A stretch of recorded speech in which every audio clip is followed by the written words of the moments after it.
Let's hit some anytime goal scorers as well as safe shots on goal for some of these goalies.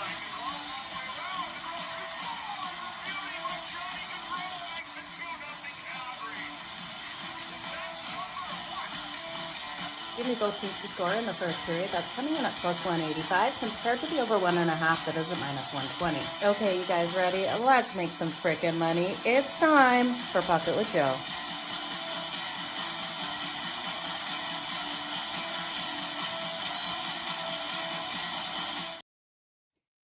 Good morning, everyone. Happy Friday. It's time for Pucket with Jo over here on SportsGrid TV on X. I hope everyone's having a great start to their Friday as well as the last day of February. Hard to believe tomorrow will be March 1st. Now, we had a loaded day out there on the ice. We'll have a loaded day tomorrow, but today, only 3 games on the ice, but plenty of opportunities to jump in. So we're going to go over each and every single one of these games.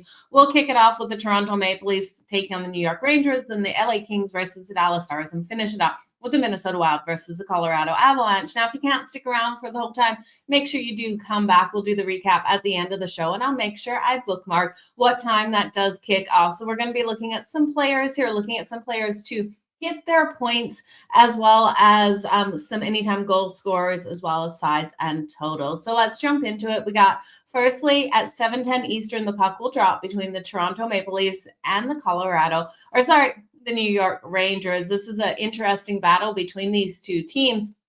We're seeing Toronto rolling in as a favorite at minus 126. This team has been hot. We know that in their last game out, they're able to win in Boston, something this team hasn't been able to do in forever. So they're coming in off that nice big win. Now, the New York Rangers are dealing with injuries. They're plus 105 on that money line. Igor Shesterkin coming out of that break, man, he had a couple of hard games, and we got a total of 6.5. Now, the 6.5 is juiced to the under at minus 134, plus 110 to the over.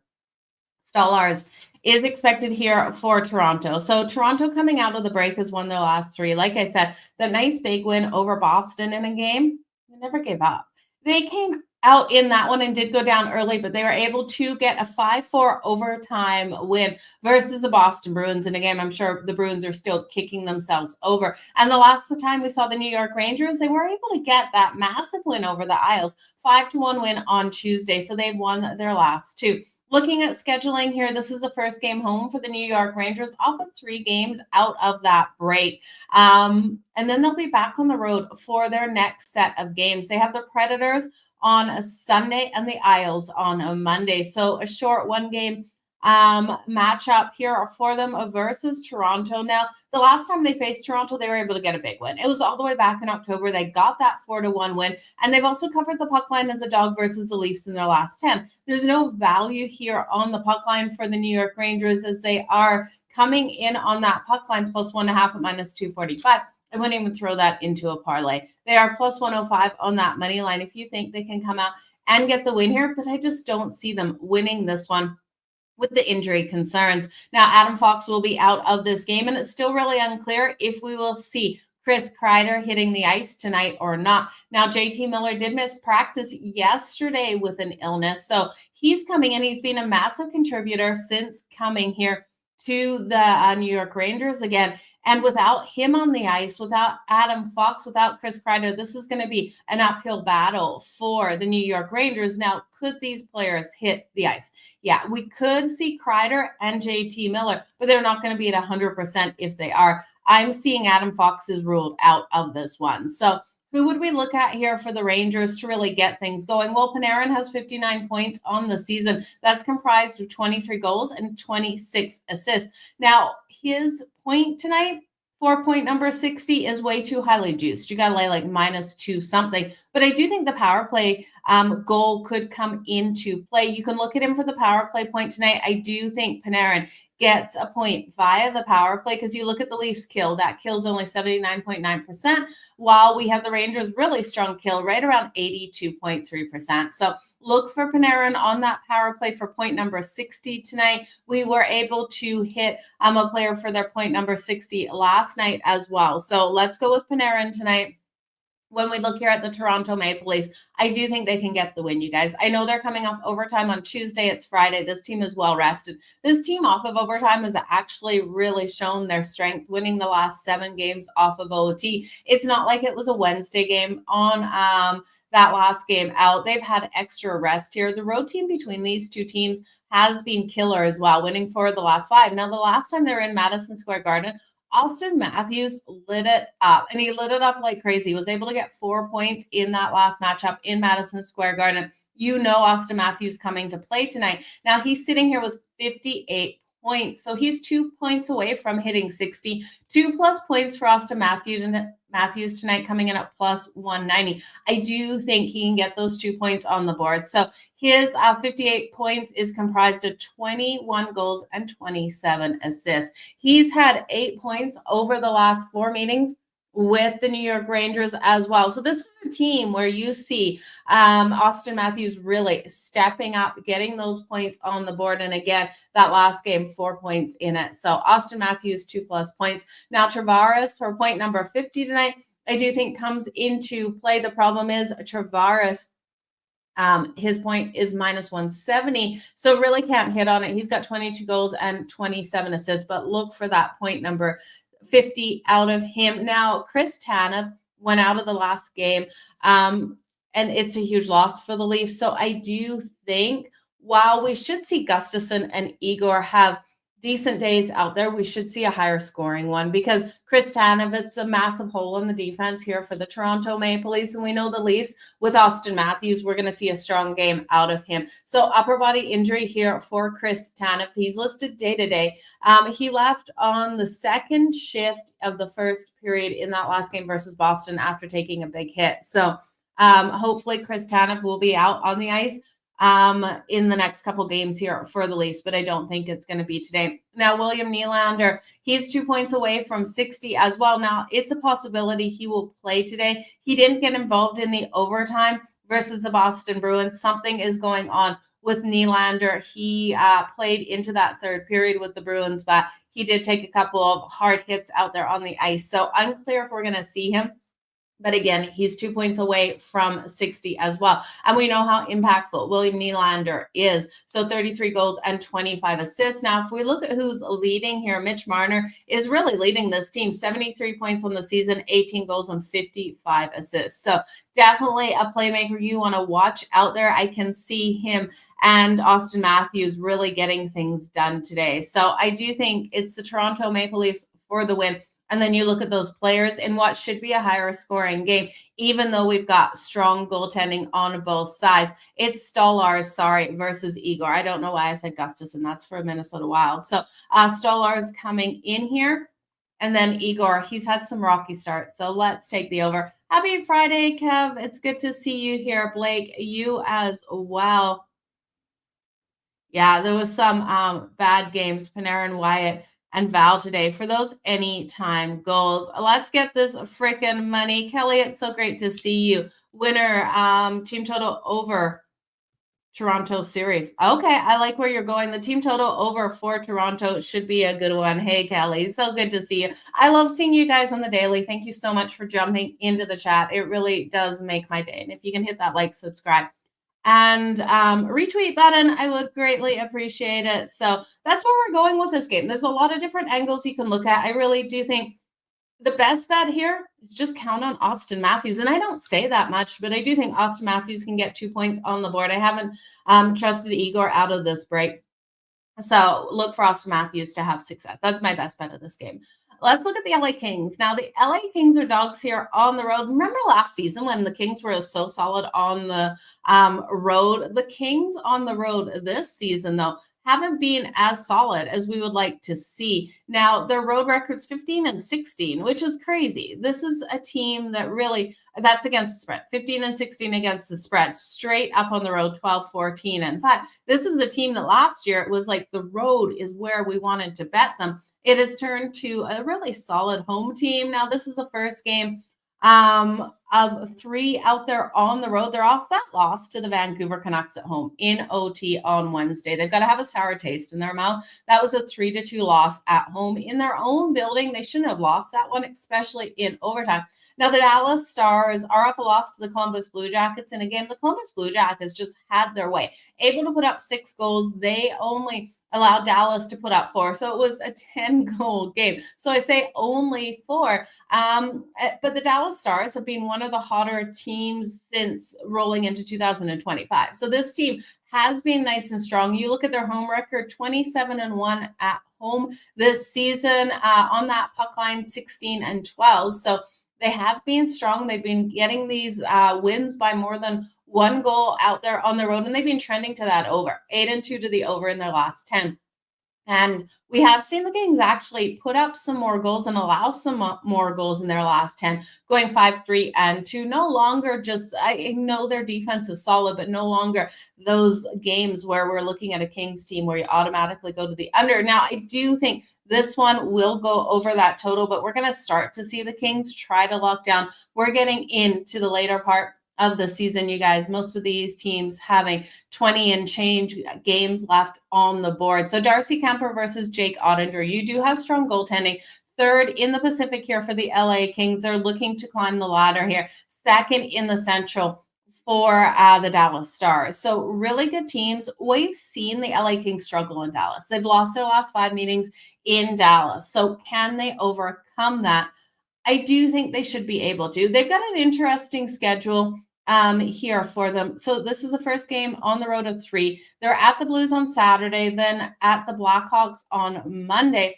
And then they've got 2 games at home versus the Blues Wednesday and Saturday. So within the next week, they play the St. Louis Blues 3 times. It's going to be interesting to see how those ones play out. When we look at the Dallas Stars, you have to wonder how they're going to come out at home. So this is the first game home off 3 games out of the break. So they've been out on the road in their last 3 games since returning from the break. But this is actually their first home game since February 2nd. We're sitting here February 28th. They haven't played a home game in 26 days. We know teams returning home off of winning road trips. We normally like to fade them. I'm not sure if that's going to be an advantage or a disadvantage that they haven't played at home since February 2nd. Yes, they're going to want to put on a big show for their home crowd, but I do think this is going to be a hard situation with what we saw.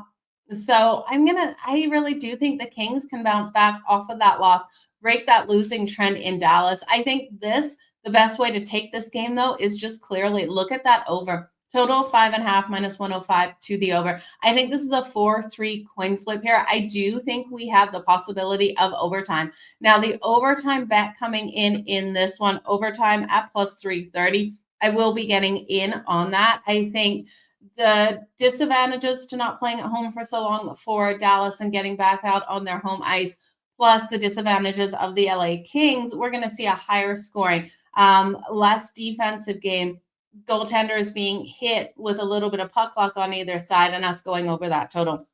So give me 3-3 going to overtime, so the over 5.5. It's going to be a great matchup between these players. Now, Jason Robinson has had success versus the Kings. So I would look at Jason Robinson here for the Dallas Stars. We know Wyatt Johnson has been strong as well. Kevin Fiala for the LA Kings is where I want to go for the anytime goal. I think he's going to get on the board, but Kempe, Kopitar, parlay them together for their points. So this is going to be a good game. Let me know what you guys are thinking. Yeah, Kings versus Columbus Blue Jackets. Definitely crazy schedule for sure, Kelly. I love where the LA Kings puck line. Yeah, they could get the puck line as well, Jamie. And then you're going to go Colorado puck line and Leafs puck line. Actually, I don't hate that at all. I do think 2 of those 3 should be able to hit. I'm a little concerned that the Dallas Stars, with their home ice advantage and loss change, will be able to push this to overtime. But I do think it is a good way to look at all 3 on the puck line.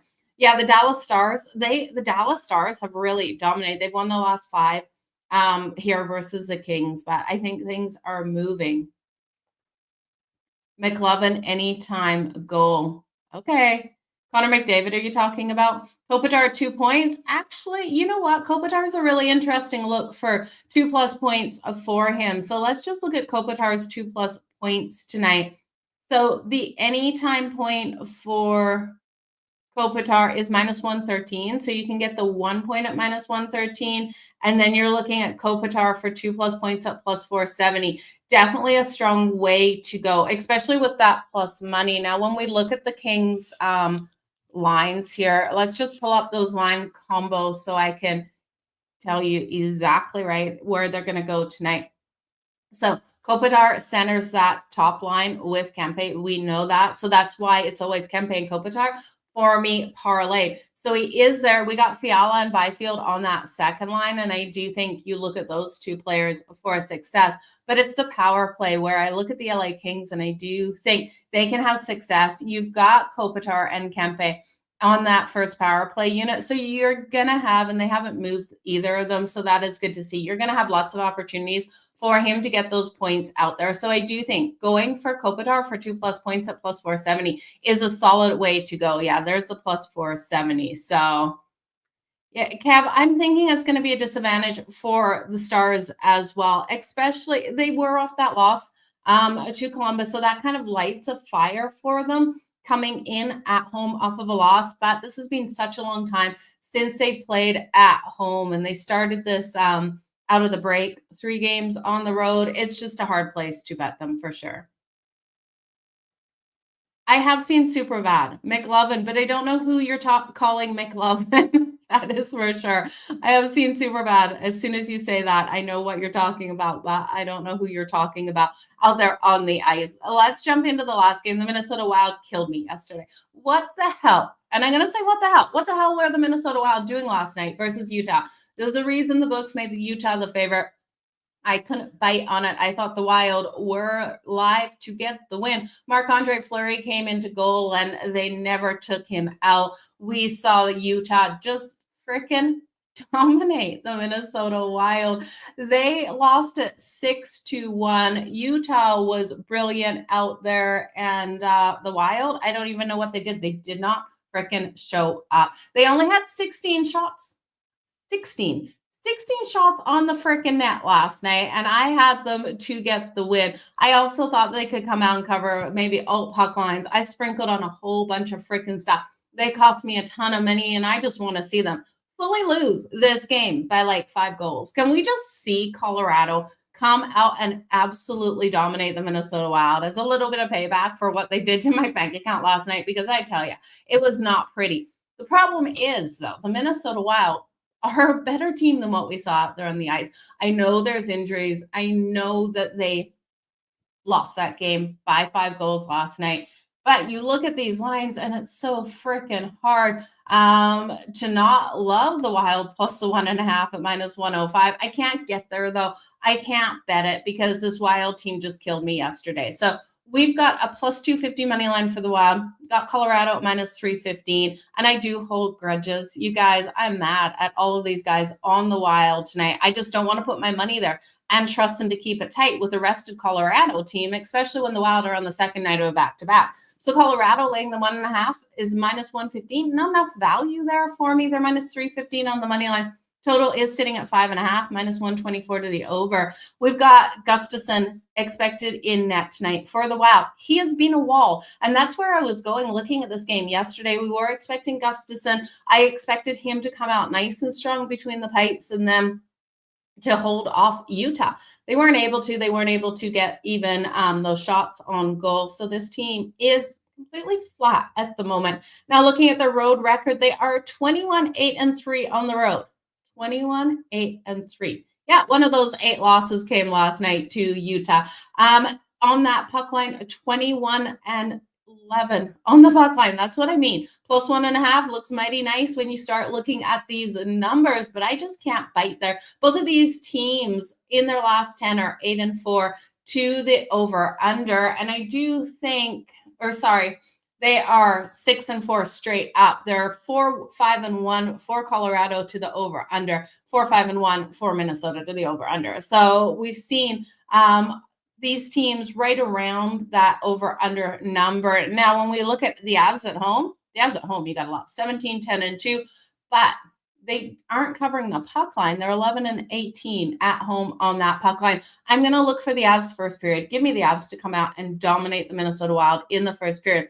If they win it 2-1 in the first period, great. I'm going to take them puck line laying a half a goal at plus 106. There's a couple of players that need to step up for Colorado because there is so many concerns with the trade deadline coming up. I do think Casey Middlestat is a player looking for that big step up. He's expressed he wants to stay in Colorado, and we know Colorado is vicious. They took out Mikko Rantanen, and he wanted to stay in Colorado, and they traded him in a blank. So he was even willing to take a pay cut, you guys. So let that sink in. Casey Middlestat, I feel like his head is on the chopping block. 10 goals and 23 assists, just not what they needed out of a second line center here. They need more production out of him. You can look for his player point tonight. Now, the problem is I can't give you odds on FanDuel because FanDuel's not offering a player point for Casey Middlestat. With him getting 10 goals and 23 assists, I'm not even getting an assist prop. I do think it would be on the power play. You could look at the power play point. He's on the second line power play, or looking at his assists tonight if you're getting it on your book. I'm not getting any of those over on FanDuel, but I do think Casey Middlestat does step up. You could take him for the goal on FanDuel, but that's it. I want to take him for the goal with only 10 goals, but he does middle that second line on that second power play. He has every opportunity. He has to come out and prove to the coaching staff he deserves to be here and that he wants to stay here. The way to convince him, not by saying it, it is by showing it out there on the ice. So look for Casey Middlestat to come out nice and strong. The Minnesota Wild have completely fallen flat in Colorado. They've only won one of the last 6 meetings versus Colorado and two of the last 8 in Colorado. So this isn't a team that I really think is on the second night of a back-to-back being so bad last night. It's almost laughable that they're going to be able to come out and get things done. Now, Nathan MacKinnon has 90 points on the season here for the Colorado Avalanche, 23 goals, 67 assists. So definitely someone you want to circle tonight if you're making a point parlay. Martin Necas coming out nice and strong, 67 points. That's 20 goals and 47 assists. And then Cale Makar, my favorite offensive defenseman, 66 points on the season, 44 goals and 22 assists. So those are your playmakers I would look at here. But I am going to take Colorado first period puck line laying the half a goal. So they should come out. They should win this by 2-3 goals. So if you want to look at the full game, I would probably look at Colorado. Ulting it, I know Gustafsson is strong between the pipes, and I was counting on him yesterday. But I think the Minnesota Wild didn't get enough shots on goal. I do think the defense is going to give the support here to Mackenzie Blackwood in net for Colorado. So I'm just looking at this one and going, even if Colorado wins this 3-1, 3-0, they cover that original puck line. If they win it 3-0, or 4-1, they will cover the out puck line laying 2.5. So the out puck line laying 2.5 for Colorado is coming in at plus 168. Not enough value, guys, to get there. I'd just lay the puck line. It's minus 118 for the puck line laying 1.5 goals. And that way we get that empty netter if the Wild are able to keep it tight. Okay, Kev, you're liking that first period. Yeah, I think Colorado first period is a really strong way to go.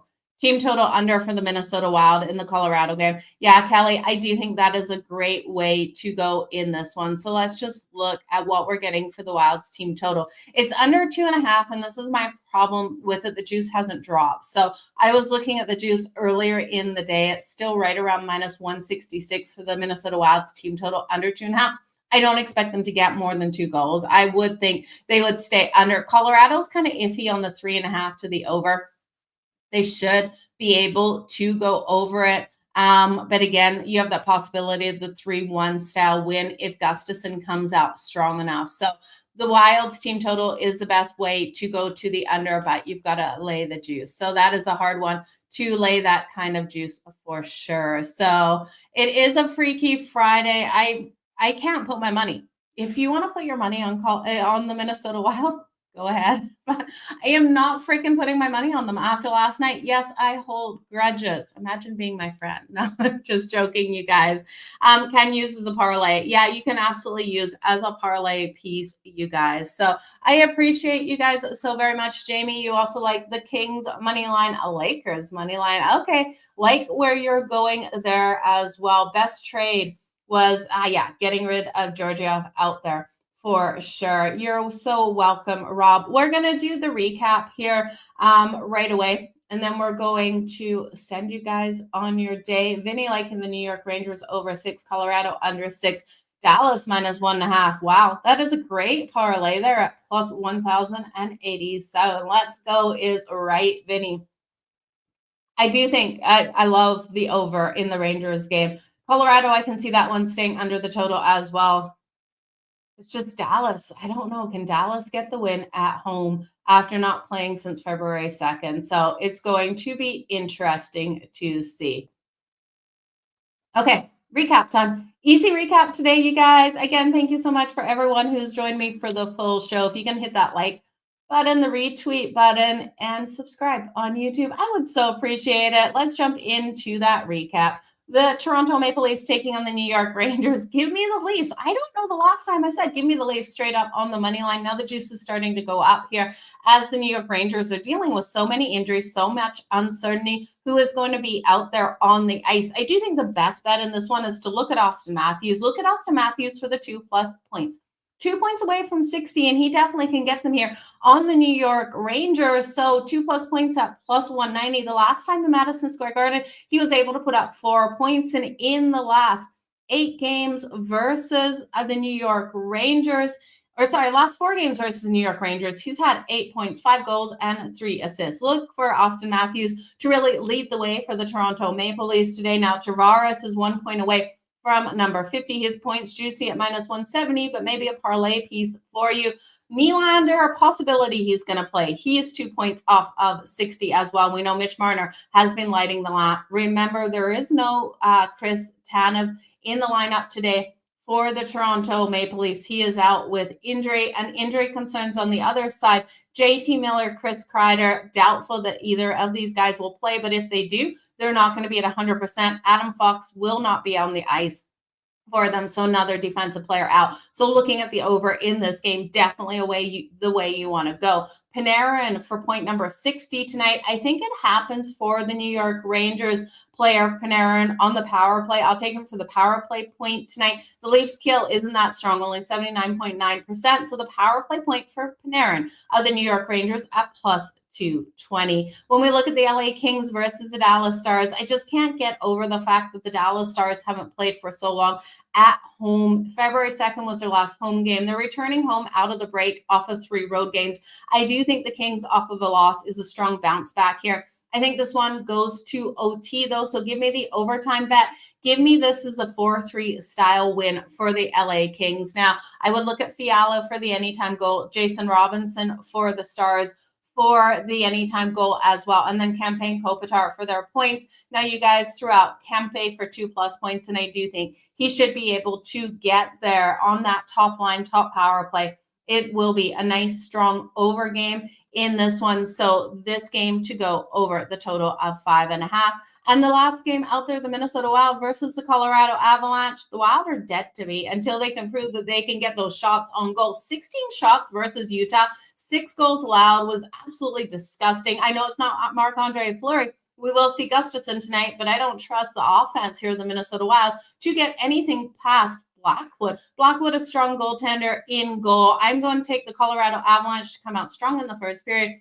First period puck line minus a half a goal at plus 106. Now, your only concern here is Colorado sitting 4th in the Central, has had time off. They haven't played since Wednesday versus Devils. So it's a couple of days off, or 1 day off yesterday. The Wild rolling in with momentum, but there was no momentum yesterday on the second night of back-to-back. That's normally where I like to take teams on the second night of a back-to-back that are coming in off losses to really push it in the first but fall apart because they get those tired legs. Well, there was no momentum for the Wild coming into this game. They were terrible yesterday. I can't see them all of a sudden being able to get enough shots to win that first period. So it is Colorado first period puck line at plus 106. The player I think needs to step up the most is Casey Middlestat. Again, if you can take him for the point on your book and it's not too highly juiced, I would look at him for the point tonight. And I do think it comes via an assist. So if you can get him for the assist on your books, look there. I do think his head is on the chopping block for trades. He said he's wanted to stay in Colorado. Now prove it. Show us that you can play at the level that Colorado needs you to play on. He's on the, he centers the second line on the second power play. Nathan McKinnon has 90 points. Natchez has 67 and Cale Makar 66 points. So look for those as your playmakers. Colorado is strong at home versus the Minnesota Wild. The road team has had the advantage, and the Wild are strong in that puck line on the road, 21-11, but I can't trust this team. They're dead to me right now. So it is the Avs first period puck line. You guys, all the best in all of your bets. I'm just seeing your comments coming in. The Kings money line and sprinkle on the draw. Yeah, I do think we get that game to OT for sure. Leafs money line, Austin Matthews 2+ points. Yeah, I think that is a great way to go. Even parlaying those together. I think if Austin Matthews can get 2 points, the Leafs definitely win that one as well. Let's make some freaking money. So you guys, all the best in all of your bets. Thank you again for joining me. Tomorrow we have a loaded slate out there on a deck. We will be going over each and every single game at noon Eastern. So make sure you come over here to SportsGrid TV on X and join me. Again, if you've missed the majority of the show, I will timestamp when that recap comes up for everyone. You guys, you're the best. Thank you so much.